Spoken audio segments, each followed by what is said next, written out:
omwenye mnakuwa na connaissance, omwenye mnakuwa na watu wenye ukipata problema unaziita, unazimwambia hata kitu anakutosha mwale situation. Kubashie wengine wenye hatuna mtu wa kuita. Uko na shangala to kiingia mprobleme kale ka kidogo uko nako nao banaka kunyanganya, banakunyanyasa. Kuko wengine wanakutana hata ni yatima, hana mwanezi msemea, hana wake.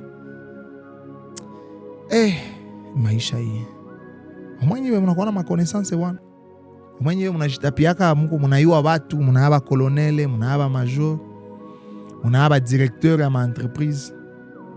Ona shie leo unamaliza masomo, huyo utaanzia wapi? Hauna myomba mata connecte, hauna kwenye utapata kazi. Maisha.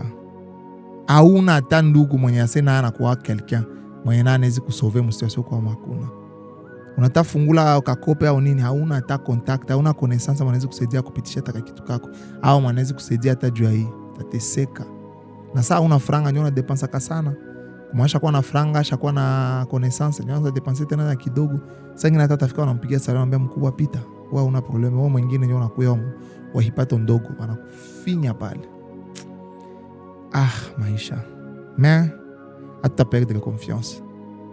Tuna Mungu ko pale na shie bote un jour uta réussir maisha, ni situation tu ya vie qu'on apita. Na shie un jour utakuwa na connaissance. Na shie un jour pourquoi pas shie peke ndio tutakuwa ile connaissance ya watu wengine wiko natafuta. Juu Mungu ni wetu shie bote, Mungu haiko tu watu wa moyo. Ninason na tukutana tena la prochaine.